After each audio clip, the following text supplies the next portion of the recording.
Jamal Bowman went on CNN the other day and he responded to Joe Manchin attempting to completely obliterate the Build Back Better bill. The Biden administration seems to be trying to continue negotiations with him, but we'll see how fruitful that is. It seems like he's drawn his line at the child tax credit because alleviating child poverty is a terrible thing.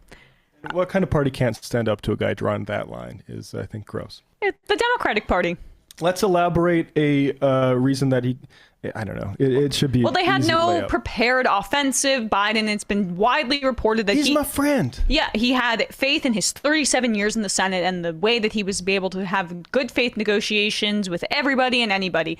Doubt those negotiations were as fruitful and as healthy and as important as he probably remembers them. But regardless, he clearly had no idea what he was dealing with here with Joe Manchin. Someone who does understand is Representative Jamal Bowman. Here he is talking about the other angle and the important emphasis here of how racist also Joe Manchin's opposition to these proposals is. This bill disproportionately supports people of color. It supports people of color. It supports women. It supports children. It supports those who are poor and lifts them out of poverty. Why wouldn't Manchin want to support that when this would benefit West Virginia tremendously? It's tremendously frustrating for me as a black man in America because once again, it's an example of Joe Manchin as a white man showing that he doesn't care about black people. He doesn't care about Latinos. He doesn't care about immigrants. He doesn't care about women, and he doesn't care about the poor. He is a millionaire, and he has the privilege to kick the can down the road and not vote for this bill while the people in my district are suffering. Okay, and then you might say to him, if you're like the skeptical centrist type, well, Representative Bowman, how naive are you? And fine, you represent your district. Joe Manchin will represent his. Ben Shapiro, as we showed in the clip yesterday, was scoffing at the idea that Ilhan Omar could have any support in West Virginia because, you know, he couldn't attack Build Back Better on its merits. He had to run to a racist trope about Ilhan Omar and basically condescending to West Virginia and saying that she would not have any popularity there. Manchin and of course Ben Shapiro in this instance are forgetting that there are non-white people that live in Virginia and they would be disproportionately affected by this bill not passing. Here's a thread from the somebody who works with ProPublica here at the Appalachian Outpost reporting on West Virginia. Bradley, if you could pull this up. He's a MacArthur Fellow. This is a thread that he had on how tanking the Build Back Better bill would affect Black West Virginians. If you could scroll down to the next tweet. Build Back Better includes $162 million in environmental justice initiatives to clean up legacy pollution, monitor emissions, provide job training and affordable housing in communities that have largely been left behind by systemic inequities. Our ProPublica and I think that's Mountain State Spotlight story this morning illustrates how Black communities face double the cancer risk from toxic air pollution that otherwise similar white communities face. And down here, Institute is one of the only two census tracts in West Virginia with a majority Black population. It's home to historically Black university. It's dominated by one of the most dangerous chemical plants in the country, Dow Chemical, whose Union Carbide subsidy owns the plant, has said the facility is safe and it's reducing emissions. Dow did not respond to requests for comment.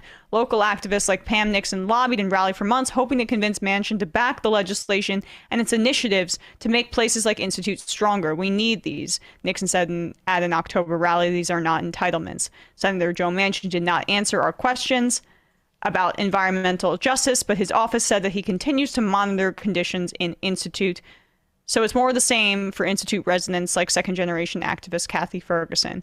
I feel like we've been crying out for help so long and fallen on deaf ears.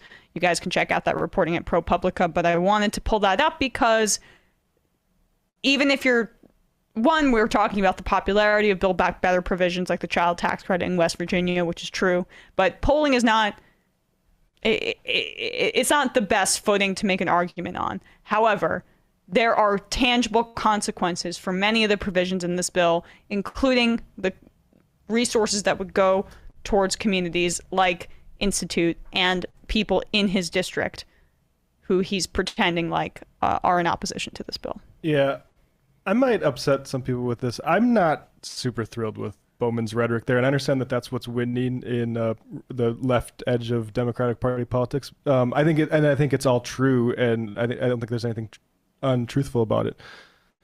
But Joe Manchin is fine with black people if they're capitalists, or Latinos if they're capitalists, or women if they're capitalists. He did say poor people. He did say poor people, but like then you separate everything into when you could just say working people, and we know what that means.